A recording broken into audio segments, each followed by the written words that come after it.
going to red flag the event. They're going to stop the field, restart the race, and try and settle it.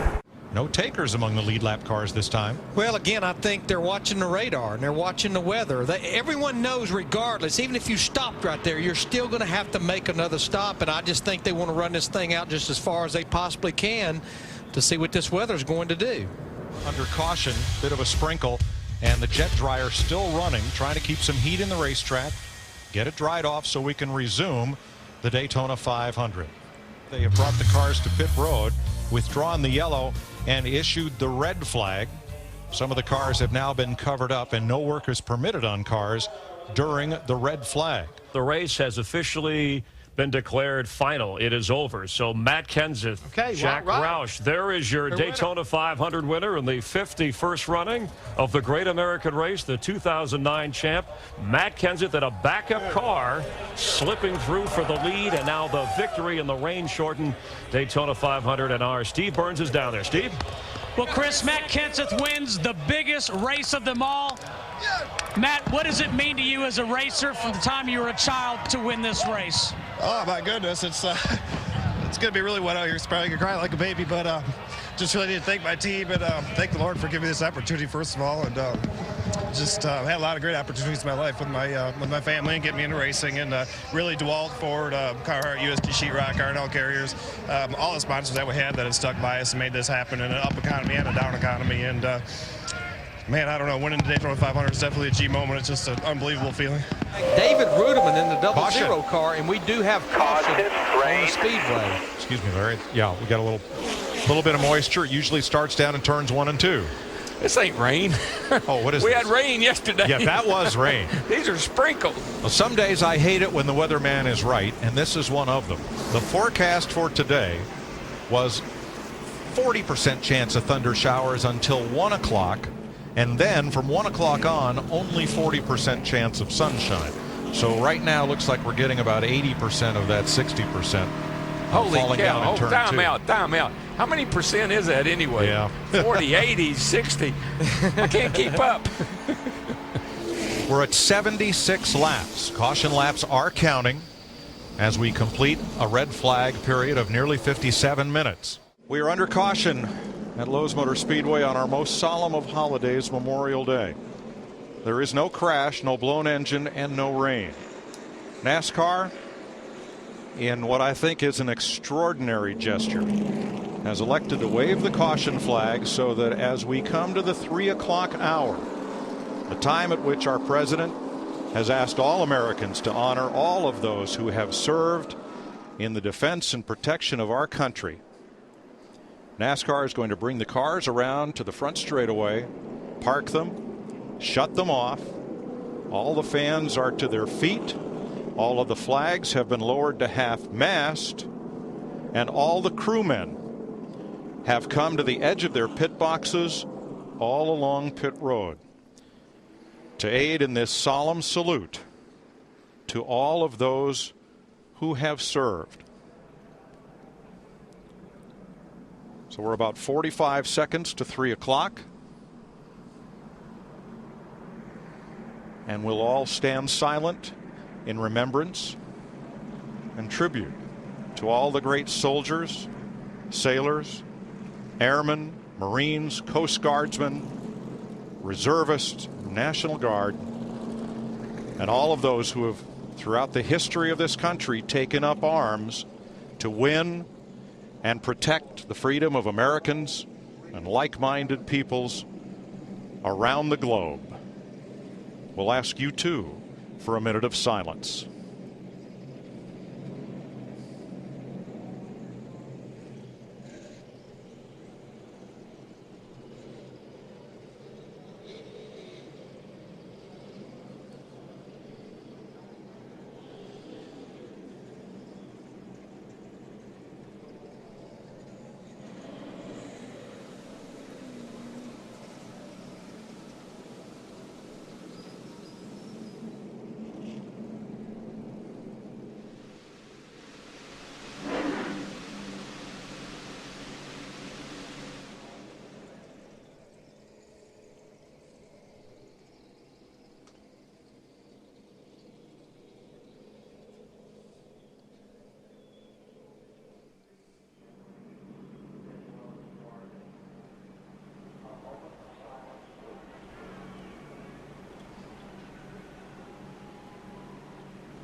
And God bless America. We are under caution. We just got a little corner of that rain shower. It stayed away to the east for the most part and skirted Lowe's Motor Speedway. That shower that came right to the edge of the turn 1 condominiums veered off to the right, and we only got just a little bit of dampness. Now the cars are on pit road. First it was announced that they'd be able to come down pit road and clean the windshields, but now we see some car covers going into position. Tony Stewart and David Rudiman were having a kind of reasonable conversation, and then one of David's crew chimed in, and then things got a little bit heated.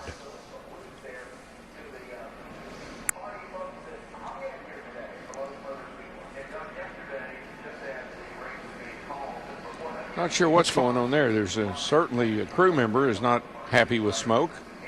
David's trying to get in the middle. Oh, the crew member kissed the ground. Let's find out a little more on this story. He's racing everybody like it's a nationwide race, and this isn't a nationwide race. This isn't the Nationwide Series. And, you know, when it comes down to the end and it's time to go race, you race hard. But, you know, there's 43 of us out here, and we all have to work together. And he's having a hard time understanding that, I think. I mean, he says he gets it, but if he gets it, he's holding up a whole line of cars every time they get to him. It just gets frustrating. Then he's got a bald crew guy down there that wants to jump up there and be Billy Bad Butt. Maybe he needs to ride in there with him since they both seem to have it all figured out together. He's a quarter. Oh, and the caution is out for rain. That's probably another reason both those boys had both hands and feet up on that steering wheel. And as close as these guys are on fuel, if you stay out now that they're running pace car speed around this racetrack, the fuel's going to run away from the pickup, so you'll probably see some of these guys that stay out down on the apron in the corners. Larry, I got to come to pit road. I got to get my tires, because if I stay out and people behind me come in and then I got to come in later, I'm going to lose all my track position. I believe I can gamble and come on down and get my tires. Mike Ford looked at the radar. Curtis Mark and the spotter looked at the skies. They don't feel like this will be a game changer. Should be a brief stoppage. That's why they hit pit road. Air pressure change, trying to free up this 11 car, which was in the 10th spot. Ooh. David Rudiman and Ryan Newman stayed out along with some cars at the back. They're standing in the window betting on rain's what they're betting on. David Rudiman started this season with a ride, but without a full-time sponsor, Darrell, and it was somewhat questionable whether he would even be here racing this car on this Memorial Day. Yeah, and I thought Michael did a smart thing. He went to his old buddies at Aaron's, Ken and those guys, and said, David's going to win a race this year. They almost guaranteed it. And if you want, it'd be a shame for you guys not to be a part of that, because you've been with us all the way through from the very beginning, back when Michael was racing from behind his house. And so Michael, I think, almost said, if we don't win a race, I think I might even give you some of your money back. But I'll tell you, he came through for him. Ken Butler. Well, David Rudiman has won the Coca-Cola 600. So cool. Welcome to the Lipitor post-race show. Back underway. And Gordon gets a great start. Junior did not. Look at Junior. No trouble. Oh, that's going to turn Truex. And Truex is going to get right into Burton, and we've got more problems. We got all kinds of people. Kevin Harvick, Brian Vickers, David Reagan, Casey Mears is involved in that. And this is the 31. 31 goes inside. He thinks he's clear. Boom. He runs right into the one car, and you can't see it. Oh, man. That's a wicked hit right there, man. When you hear that, that's a shot. Just there, come to the start, all of a sudden, go. He spins the tires, the one gets into him. Now the 18 thinks he's got room, like Kyle said, because the one car started drifting down. The one car started drifting back up, and Kyle was there. Yeah, and look, you know, you look at this on face value, and all the people that are Kyle haters out there will say Kyle Busch caused it. He didn't. If you leave right behind somebody and they take off, oh, Martin, not happy with Kyle Busch. And he's not happy, but I think when he goes and looks at it, he'll realize exactly what happened. Look, we've all been in that position where you think the guy behind you run over you, you run into the guy in front or whatever, but it's not that way. I think when you look at it and you take it back, it's not anybody's fault. Well, our first red flag period of the day as they brought the field to a stop of the backstretch. Look at this battle here between the 24 and the 2. Caution's out. And Joey Logano has the lead as the caution comes out. This is where Joey Logano, having a guy like Greg Zipadelli, is going to help him. It's raining. He's talking to him. He's going to talk him through it. He's going to talk him through cutting it off. doing all this stuff. Joey's a great driver. We've talked about it. He was not in this race till this time, okay? I mean, he's already been a lap down and got his lap back. He's had some issues, but I'm going to tell you something. This is where this team is going to take this driver and put him in position to win races, and today may be the day. The red flag is out once again, unfortunately, here at New Hampshire Motor Speedway. Roddy Childers just said, well, we'll come in, we'll try and fix it and do the deal. So looks like it may be over, so yeah, that's a good finish, good day for us. Congratulations, David. Fourth place finish for you. And congratulations to Joey Logano. Huge crash here at Watkins Glen. Heavy contact. Jeff Gordon involved. Jeff Burton is there. Here's Sam Hornish racing with Casey Kane as they come out of the corner. Oh, looks like Casey got loose and tried to correct it. Got into Sam, and goodness gracious, what just a lick. as we saw the other day. Wow, huge lick by Jeff Gordon. It's good to see him get out of his car. And Sam Hornish. Both of those cars hit extremely hard on that second impact. Gordon head on into the Armco barrier. We saw this happen with Jason Leffler's car the other day, get thrown back, and Jeff Gordon wide open, nowhere to go. It's good to see those guys get out of the car. We are under caution for the fourth time a day here at the Heluva Good at the Glen. A heavy crash out of turn 9. Well, we saw these guys move around. Some of the cars that they were moving around back there. Caution's out, preset, caution's out.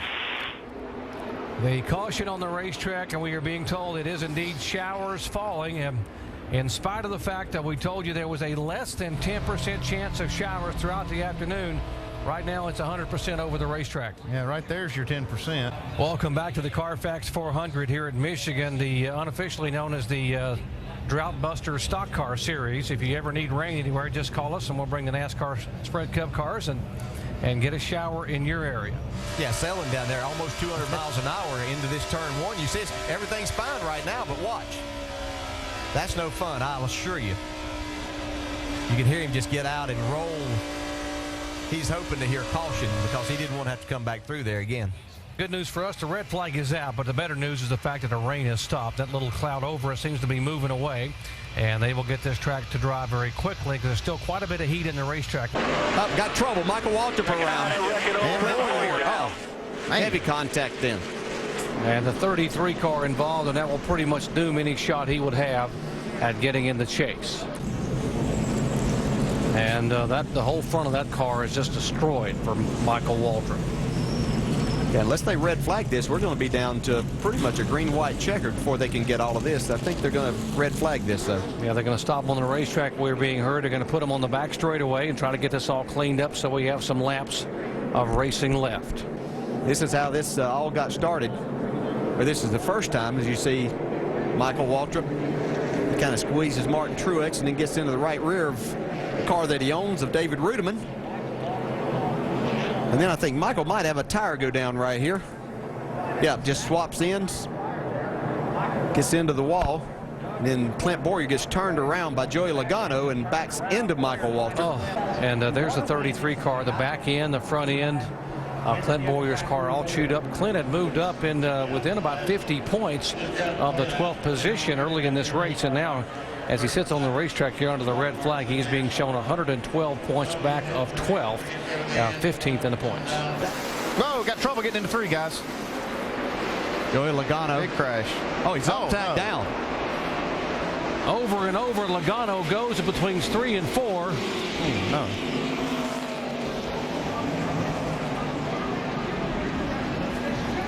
Our car will come back to rest on all 4 tires. There's a great sign right there. Joey Logano coming out of the car. That's a scary looking crash right there.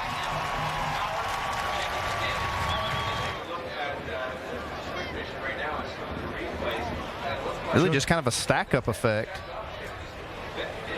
Like was one of them got on the brakes and kind of forced. Yeah, look at Tony Stewart just missing this crash. Man, here's where it really gets exciting. Man. We talked about that there's nowhere to go as you come off of these corners, and when something like this happens, you make a commitment, and you've got one opportunity really to miss this wreck. Tony Stewart did a great job. Sideways down across the racetrack. I know Marcus Ambrose is involved in that. Elliott Sadler, Reed Sorensen. Allmendinger is there, the 31 of Jeff Burton, who was having such a good run. Dale Earnhardt Jr. Man, a lot of cars torn up here. Do not touch the car. Get in here and look through. Yeah, that's Frankie Kerr. He's saying don't touch the car because you cannot work on the car during a red flag. These guys are trying to get everything they can and trying to bump draft on this straightaway, too. Yeah, they're just trying to push there and probably just a little bit too much of a push. Wow, you see Reed Zorn's car came off the ground. 47 car back and forth, bucking like a Bronco on left tires and right side tires. A really bad wreck for Richard Petty Motorsports. Every one of his cars. Right there, all four of them involved. Yeah. 3 of them piled up in a pile there for a while. We've heard. Oh, here's a car upside down. Big time crash upside down. It's Ryan Newman. See Kevin Harvick there. Marcus Ambrose. Ambrose is there, comes across. Harvick stops, and Newman's car comes to rest upside down on its roof. Now they have stopped the cars on the backstretch. 3 laps to go because there will be a tremendous amount of cleanup here. There are the cars lined up on the back straightaway. There was debris all over the racetrack. Watch it as it happened in real time.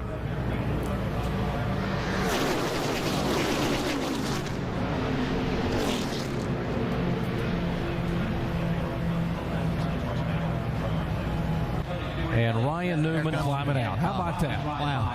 What a great sight that is.